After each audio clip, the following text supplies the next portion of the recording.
And Sage requests that we target the NBA news first, and guess what? The Big Daddy is going to take care of that.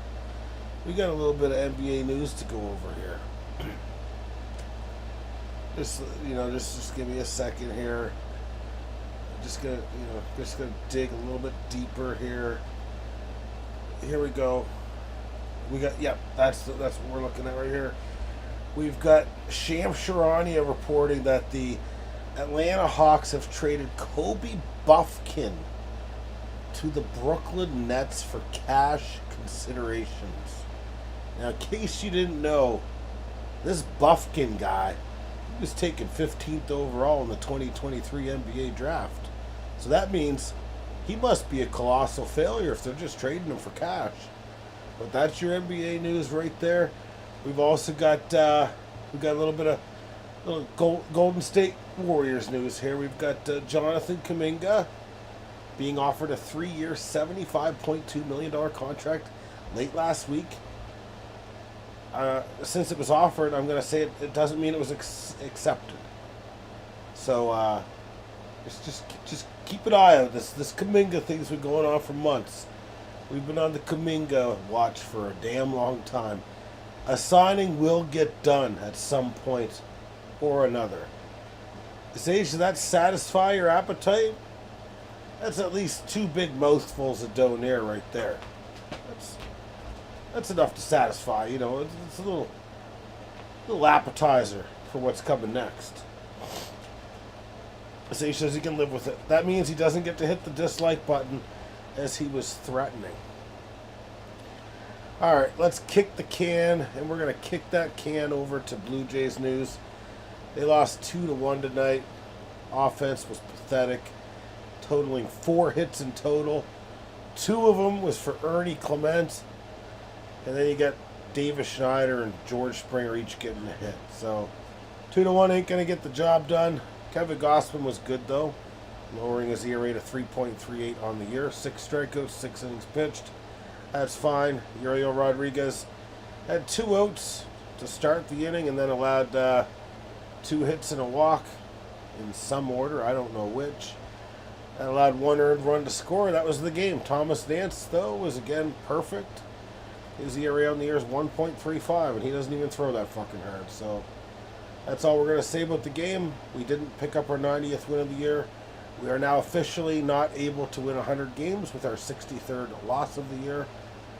We stand 4 games up on the Yankees with 10 games left. 10 games left. Interesting. So 10 games left. Just try to do a little math here. So 6 would be... We'd have to fuck up pretty bad. It's possible we could fuck up, absolutely, but we'd have to fuck up pretty bad. Detroit lost tonight. They might find themselves, depending on how the next 4 games go to end the year with Cleveland. Cleveland could somehow find themselves in, as a division winner. It's possible. It's unlikely. But if they were to win in 4 games against Detroit, you never know. Boston could lose their seeding if Cleveland continues to play well. Could even lose, to the point where they're not in the playoffs. So we'll keep an eye on it. I'm not going to go over it much more. We've been beating the hell out of this shit with a goddamn yardstick, and that's all we're going to say about that. Now, you might be asking yourself, who's that handsome chap that's on the cover of tonight's stream? That's Cody Mock. And the reason Cody Mock's on the cover is because he had knee surgery today. The right guard is expected to miss the rest of the year, joining, what was his name, Cansey. He had, 11 sacks in his first 2 years. So it's a big blow there. He's still got Tristan Wirfs sidelined. So if they don't start getting healthy, the Atlanta Falcons are going to take that division. I could see it. If they, because they had Chris Godwin injured as well. Now, I think they're going to win the division, that shitty division, because who else you got? You got the New Orleans Saints and the Carolina Panthers. Neither of them are going to be able to win the division, but the Falcons, they kind of impressed me a little bit. So, if the injuries pile up, don't be surprised. Don't be surprised. Cody Mock is a good little right guard. I know he's I don't know the anti-word for bucktooth. He's not a bucktooth. He's a non-bucktooth. You look at him there. He's missing his 2 front teeth. He's still a handsome man, though. What a hell of a ginger that is right there. But that is a big blow to their offensive line. I don't know what Tristan Wirf's injury is, but that's their left tackle. You don't want to be losing your fucking offensive line for extended periods of time. That's all I have to say. Pivot back to baseball quickly. Junior Caminero, who has 44 home runs on the year, left the game against the Jays. Mid-back tightness. That's not good. Brock Bowers was limited on Wednesday. That means he'll play this week. Speaking of Brock Bowers, we're going to get to him in a moment, but let's go to the Pete Rose Bowl cut real quick. Let's go over the scores. Let me just read the comments first here. We got people commenting, and people commenting, they better be hitting the like button. That's all I gotta fucking say. That's all I gotta fucking say. Mother says, I was late. I started watching the Savage one. Sage says, right as I land, Baker, fuck fantasy. Yeah. I'm just saying, I don't know what Tristan Wirf's injury is, but, you know, Cody Mock he's a good right guard, man. He's, what, a 3rd or a 4th round pick? He's a guy I really wanted coming out a couple years ago. He came, I think, from a small school, and I really like Cody Mock. I didn't kill him, Sage. Why would I do that? Why did I do that? I didn't trade you Baker Mayfield, okay? Okay? I was late. I was late by about 20 minutes. Some idiot got stuck on a call, just joking. Some caller called at the last minute and kept us here. Oh shit, before I get to the fantasy, we got to break down tomorrow's game. Tomorrow and Thursday Night Football, I don't even know what the odds are. I've heard anywhere from 10 to 12 that the Bills are going to win. Well, the Bills are going to win the game. They'll probably win it big. Are they going to win and cover the 2 scores? I don't know. But the Dolphins are a disaster on defense. They're a disaster on offense. The Bills are going to win that game. There's your fucking coverage for tomorrow's game. That's your fucking coverage right there. Do we really need to dig in deeper into this? I don't think so. Should I need to say why Buffalo's going to win? They're just fucking a lot better. In what realm is the fucking Miami Dolphins going to do anything? They've got no secondary. Their defensive line is hobbled. Their linebackers are trash. Their safeties are trash. They haven't had a pass of 40 or more yards to Tyreek Hill in 54 fucking weeks. Tua Tagovailoa looks like a fucking idiot. Their goddamn running game's non-existent. I don't think they have an offensive line. They've got Jalen Waddle, who's pretty damn good. I don't know who their fucking tight end is right now. There you go. That's your breakdown for the Dolphins. For the Bills, all right. They drafted, what, 2 or 3 defensive linemen this draft to go with Ed Oliver and Greg Rousseau. Okay, they're pretty fucking good. They are susceptible to the run. I will give them that. They're susceptible to the run.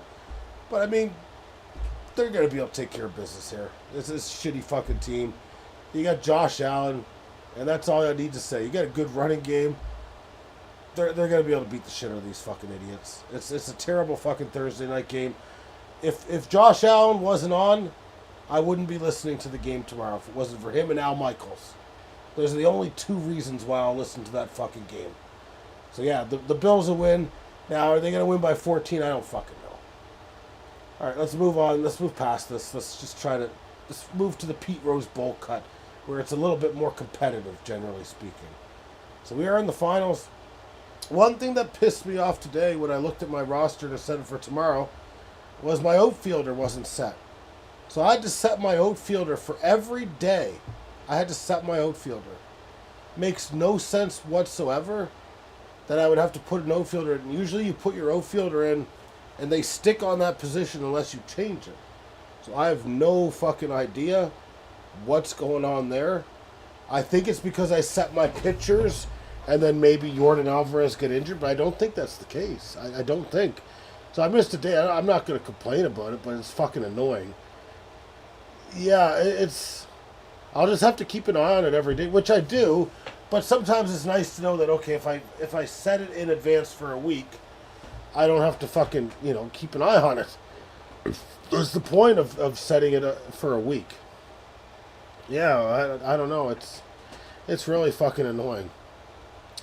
Right now, the heavyweight tilt does favor the heavyweight champion of all time, the GOAT, the Rodfather, Mr. Thunderful himself, also known as myself. I'm up 10-6 against Tommy Callahan's shitty ass fucking exhaust pipes and mufflers. 10-6 so far. You got a Nets awesome team up 9-5 against Alejandro's unastounding team. You got Vlad the Impalers impaling the Dark Sliders 12-3. Orange Juicy Fruit up 13-2. He's looking for another 13-3 victory for the fourth or fifth straight in the week against Graham's great team. And that's all there is to it. I don't know. I'd call them grade A baloney. Grade A baloney, not grade A mufflers. I want a fucking refund, or I want a $50 rebate if you're selling those mufflers to me. I don't think those mufflers are fit for the road there, Mr. Callahan. The only Callahan I know is Brian Callahan's Automotives. You can find him up there in Tennessee. We want a refund. We just want a little refund. We want a little rebate. We buy your muffler, you give us $400 back. That's it. It's not a big ask. You'd be lucky to own a muffler. You could fucking, yeah, you'd be lucky to own my fucking hubcap, you son of a bitch. I'll throw it at your fucking head like a goddamn frisbee. You keep talking to me that way. No one offers a donaire buffet while waiting to get serviced. Okay, that's true. That's true. I never thought of it that way. But why are you guys offering donaire services if your mufflers are so good? That's what I mean. It's like you guys are just overcompensating a little bit. Tommy Callahan does bitch. That's a warning. That's a strike one. We don't fucking say bitch on this fucking program, okay? We watch our fucking mouth when we're on here. There are people watching this somewhere that could get offended. You need the people to keep coming back. Well, donaire is like crack. It'll get them coming back. Great collections of donaires or fucking mufflers. I hope they're not collecting donaires. As much as I like donaire, I'm not sure that's something you want to be collecting. I mean, I could see the merit. I could definitely see the merit. There's nothing like a good muffler to get the day going, right? They're framing the last piece of me. What do you use donaires to fucking glue your fucking goddamn mufflers together? That doesn't sound like it's safety. It's not gonna be safety. All right, we need to get to the moves that were made in OJ's juicery. First and foremost, deflate these balls. Said fuck you to Jaden Blue. Hit the bricks. He was cut. Following that was Mason Taylor. And I think that was because there was a bit of a blockbuster trade that took place somewhere around 2:22 in the morning or somewhere around there. I don't know exactly what time. But there was a blockbuster trade that was made. It involved the two young men that are battling it out in the Pete Rose Bowl cut, showing that they can be friends in OJ's juicery. And there was a big trade. There was a lot of names moving back and forth here. You've got fourth quarter Steven realizing what needs to be done, understanding his weaknesses, understanding that he's never believed in tight ends. So he goes out and he trades the best tight end who has ever played in the first year of a season, Brock Bowers, at 1,200 yards last year. Joining him is rookie Tet McMillan, the only target in Carolina, and Dallas Goedert, who's still reliable at the age of, 35 or whatever the fuck he is. Coming back, though, it was a big haul. This trade would not be completed if Joe Burrow was still healthy. But T. Higgins finds his way home, just as Joe Burrow will find his way home when he gets healthy for the playoffs.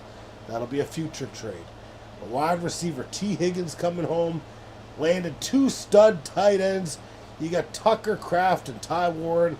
Last year, Tucker Kraft went for 707 yards. He's currently at 140 this year. Much like Tyler Warren, who is the 16th or the 17th pick by the Indianapolis Colts. Looks like a stud rookie. He is currently questionable, though, and he does play for a team that Sage despises.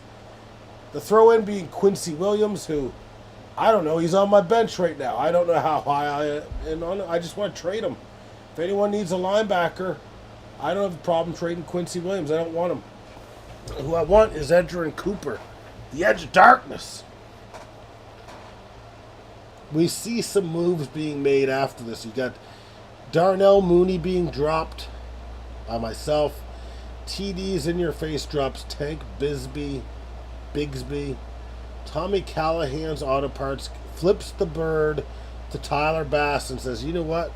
I'm sticking with that kicker out there in Pittsburgh who's pretty damn good." Chris Boswell says, "Fuck you, Tyler Bass. We're done with you." He goes on to add another tight end, Juwan Johnson. So an insurance policy, I believe, in Juwan Johnson. I'm not too sure about Juwan Johnson. Is he a rookie for is he a rookie for the Saints? Or is he just a guy?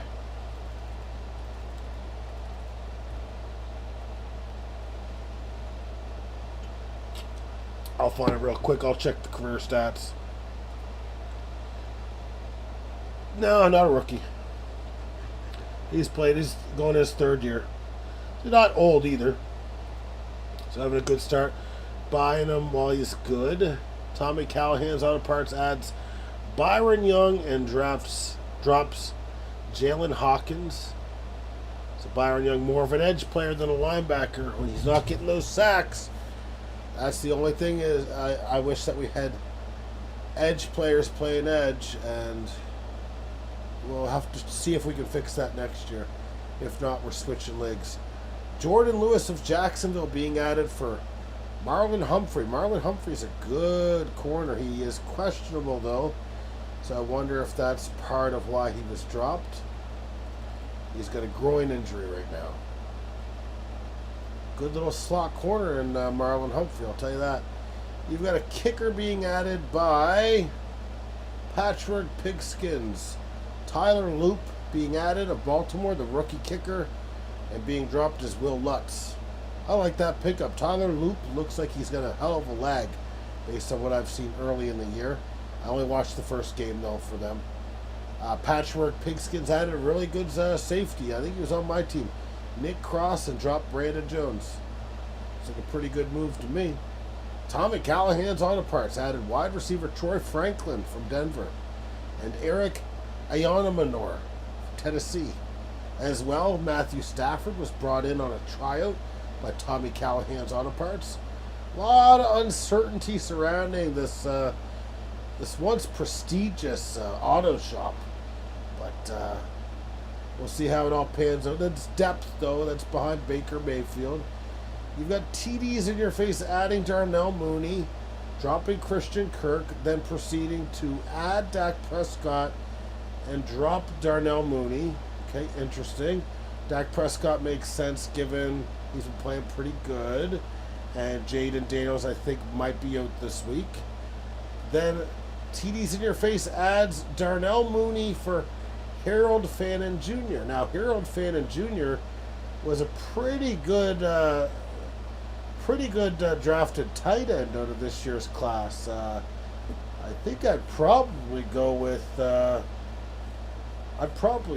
him over Darnell Mooney if I'm being honest.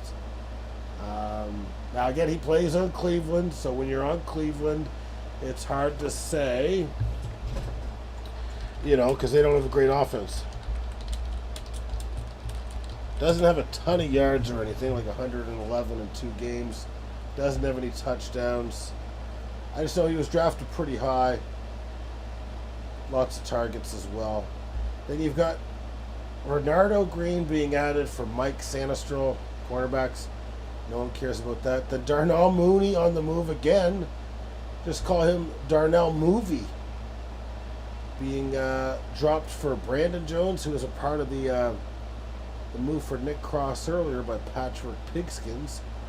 And then finally, we've got Joey Bosa being added for Dallas Goedert, who was just picked up last night. Interesting. Compelling and rich. And a lot of moves. A lot of moves I don't necessarily want to spew out when I have a fucking cold. But that's why we do this. We do this 365 days a year. Alright. Sage says, the auto parts shop had a big fire during draft day. Couldn't concentrate fully. Mother says, Springer the runt struts around like he owns this place. Him and Scootero. Scooty will have to work that out. Well, we'll see how Davis factors into the cat hierarchy that is taking place there. He's scrappy too. He's more comfortable than the other cats. He actually let me near touch him. But this isn't a cat program. We're not talking cats and hats here. So we're going to pivot off that. We're actually going to pivot off the damn channel. Unless there's something I missed. I think we covered everything I needed to cover tonight. A short episode. We'll back out tomorrow, though. We'll cover the goddamn... Hopefully the Jays win the afternoon game. And don't make this become too interesting against the Yankees there. I'm going to say no comments means let's get the hell out of here. Let's call it right there. Yeah, everyone do your research, set your rosters for tomorrow, and we'll be back at it tomorrow. Have a good night, everyone.